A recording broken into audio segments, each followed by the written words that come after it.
This is the Giraffes Don't Eat Steak podcast, a show that brings you marketing stories, tips, hints, and much more. A treat for those who want to succeed in business or marketers who just want to learn. Hello, Alex. Hello, how are you? I am good. How are you? I'm very well, thank you. Very well. I am so excited by your jujitsu award. How are you feeling after that? Oh, what, you mean this one? Sorry, I just so happened to have it here. You mean this big gold shiny thing that you're holding up to the camera?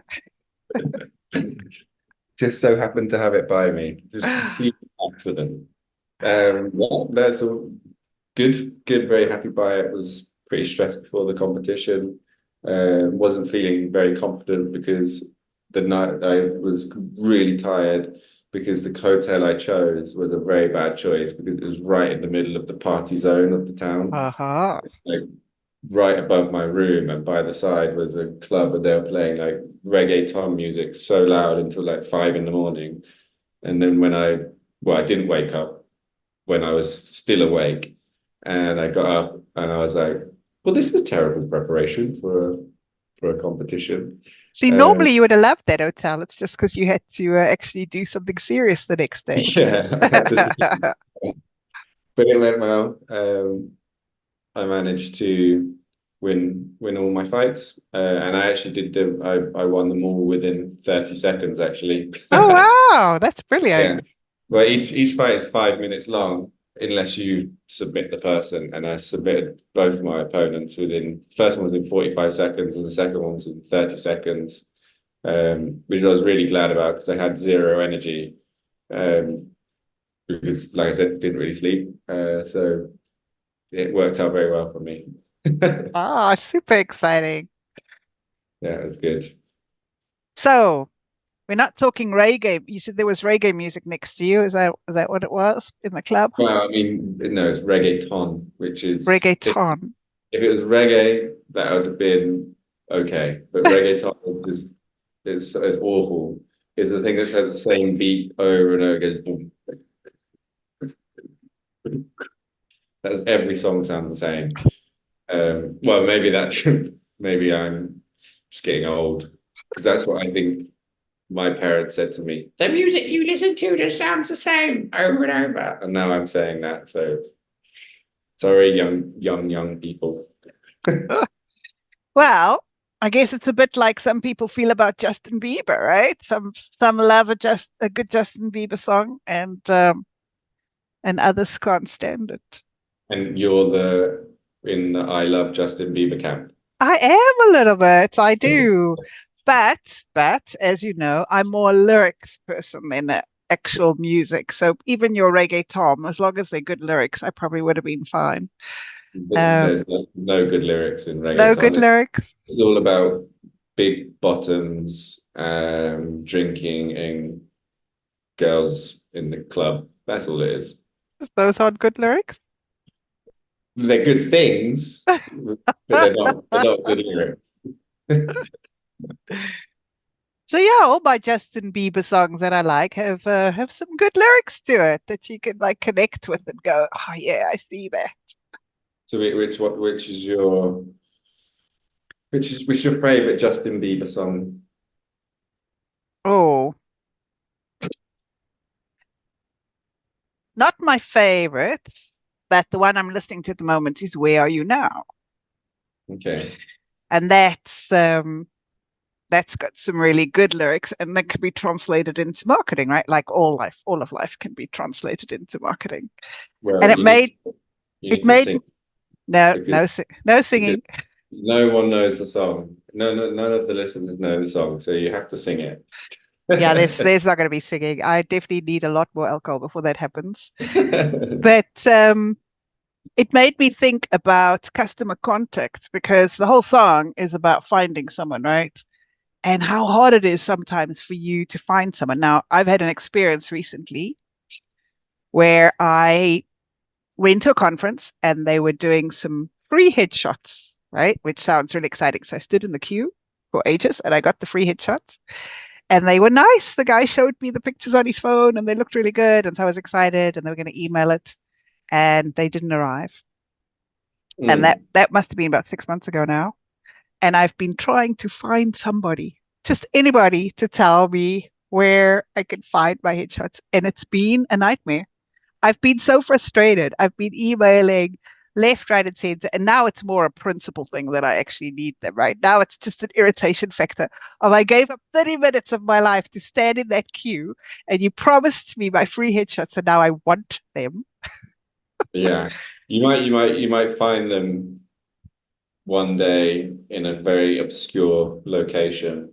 This is your headshot being used as an imagery for a brand somewhere. Exactly, right? So I want my headshots.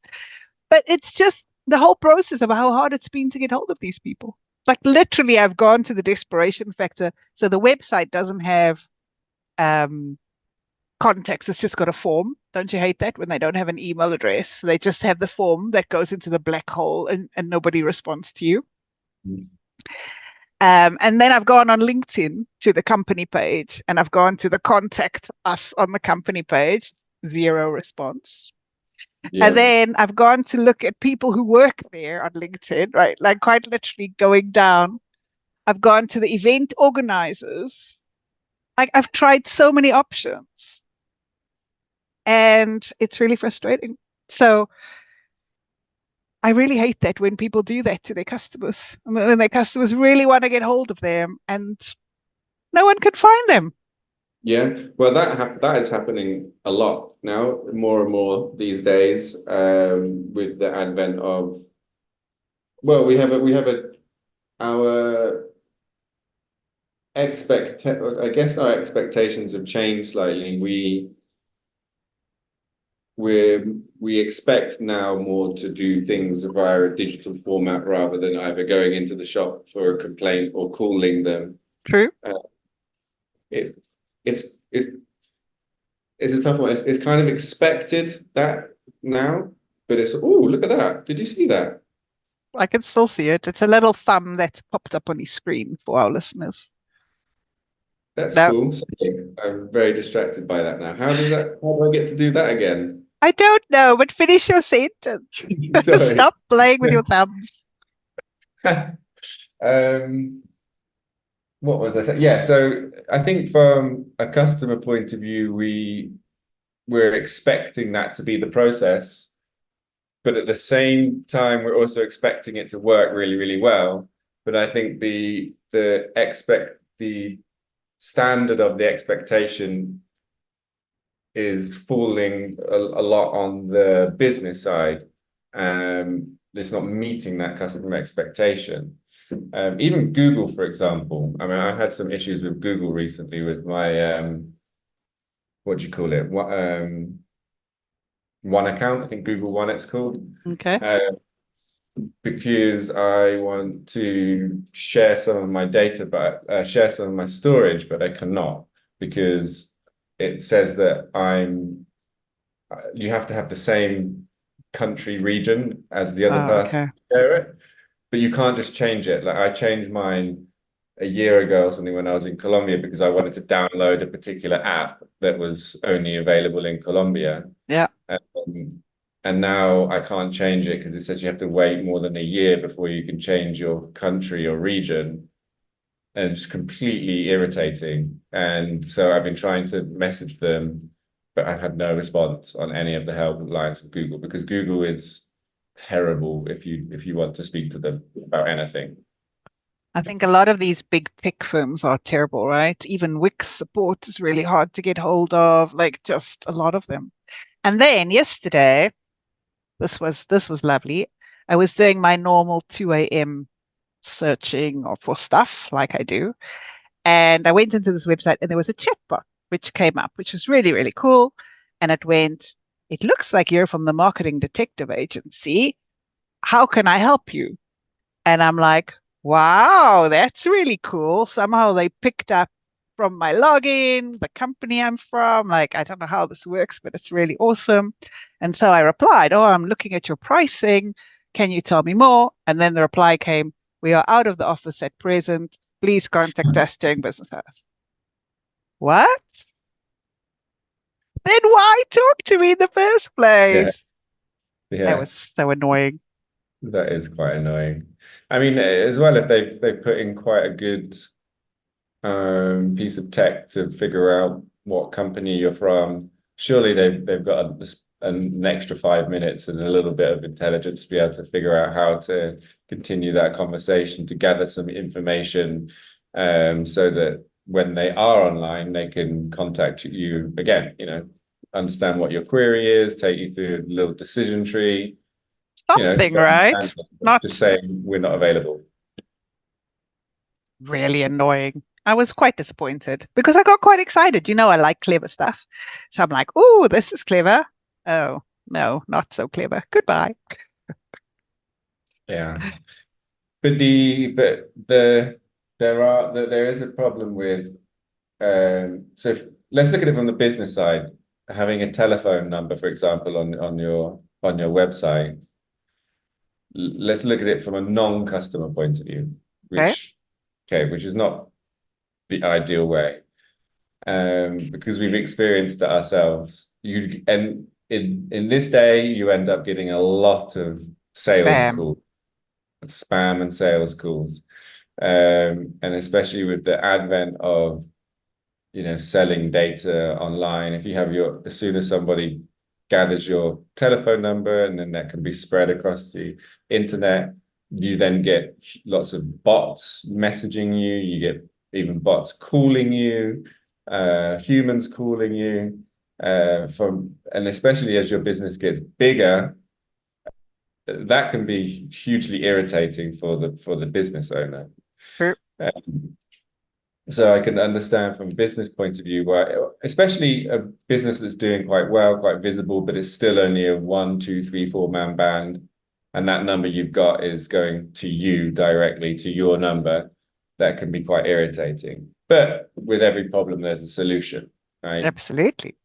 So you still need to then figure out a way of best communicating with your customers. Like here, for example, like WhatsApp for business. Again, it all depends on where you are, what your channels are, what your markets are. But WhatsApp for business works really well in terms of just messaging. So here they use that instead of live chat, like the bot chats. Okay. And that works really well. But that's market based and cultural based. That's just the way it works here. But I think, like you said as well, if you're having the live chat bot, then you at least need to give them someone a satisfying route or a satisfying conclusion to the journey that you're taking them on, not just, hi, looks like you're interested in blah blah blah, or you're from blah blah blah. Thanks, how can I help? And then you say your problem, and they say, sorry, we're not in. I mean, Well, that's just frustrating. and for me, that could have just been a timing thing, right? Switch off the bot after X time and switch it on at Y time so that we are never saying, sorry, we're Yeah, out of office. Just switch off the bot. I mean, that's not hard to do. I'm not a techie, but I've seen the little switch where you can put in the times and stuff. And because yeah, I wasn't expecting, you see, the thing is, I wasn't expecting anyone to talk to me at 2 in the morning. I was just browsing. Then I got excited by the thought that, oh, someone else is up and can talk to me. And then, so if you think about my emotional level, right, was flat. Cool. I'm just looking around. Ooh, this is really cool and funky. Let's talk to them. Crash and burn. Yeah, I'm never dealing with these people ever. I don't care how sexy their stuff yeah, is. Like, so that's the emotional roller coaster I went yeah, on. And so it's yeah, also to understand that journey of your customer, right? What's the emotional roller? Rather leave them flat, rather yeah. switch it off. Don't put the exciting bot in so that you don't have the crash because the crash is harder to come out of. Yeah, it's setting expectations, right? Yeah, absolutely. I remember when we were working in the call center business, everyone wanted to say we'll call you back in whatever minute, in 5 minutes, but no one was ever calling them back in 5 minutes. How irritating is that? Saying I'm gonna call. I mean, even with like our friends, people, I'm talking in general, and if someone says to you, "Yeah, I'll call you in 5 minutes," and they don't call you in 5 minutes, your mind starts wondering like what happened to them, is everything okay, blah blah blah. it's not quite, it's a similar kind of emotional level, you know, if you're trying to buy something or trying to get more information, but in the business side, you end up just losing interest. Yeah, And then absolutely. you've lost the person. But if they say to you, we're going to call you back within 3 hours or something, whatever it is, and if you're being honest, then at least I know, Yeah, and that's the expectation I'm going to get. It's once you leave someone in the dark, you've lost them, or you've just created a really bad perception, and that person's not coming back. I think that's really, really important to do. absolutely. So, Alex, why are we talking about customer contact strategies in marketing? Because this is a question I always get asked is, Erica, you talk about quite a lot of stuff that's got nothing to do with adverts. Because you're a Bieber. You're a believer. What the fans called? I Yeah, think it believe. is a believer. But it's more than being a believer. I think marketing is all about brand, and brand is all about every single customer touch point, Of right? course. So the Yeah. reason we have to worry about it in marketing, we're not only worried about the ad we've put out or what the web page looks like. We have to think right through the business in terms of what is the impact. Because if I've done all the work from a marketing ad perspective of bringing all those leads to the website, let's think about my experience of last night. I've done all the work. I've got all these people coming to the website, and they have the experience I had of the neutral up, crash and burn. Oh my goodness, I never want to deal with this company again. What a waste of my marketing money. And so I need to know about that. And I need to give feedback into, hey, maybe let's switch the bot off after hours so we're not annoying all my people, right? Or what is the process after hours if they are visiting? Like you said, is there a clever way to say, give us your email and we'll contact you or your phone number, and we'll contact you as soon as we're back up and running? Isn't that even a better way than just Yeah, of course. saying we're closed now? Yeah. You can even be cheeky. We're currently sleeping at the moment and getting our rest so that tomorrow morning we'll fresh-eyed and bushy-tailed so that we can respond to you in the best manner possible. It, Absolutely. Put some personality in, right? exactly. But you're absolutely right. It doesn't matter what side of the business you're talking from. If you're communicating with the customer in any way, shape, or form, that is marketing. Marketing is your perception of it's there to help your perception of your business. That your business is what your customers think about you, right? Absolutely. In whatever touch point that is. Yeah. Right. So Justin Bieber, I actually do have my favorite Justin Bieber song is Sorry. So not Where Are You Now, but I think Where Are You Now was much well, sorry, actually could be the other thing you're saying now after you've messed up the customer journey. So if you get it right up front, you don't have to sing Justin Bieber's Sorry at the end, and try and win them back, right? Yeah. So I think maybe the key learning from this for me is just set expectations, Yeah. and don't leave them out to dry.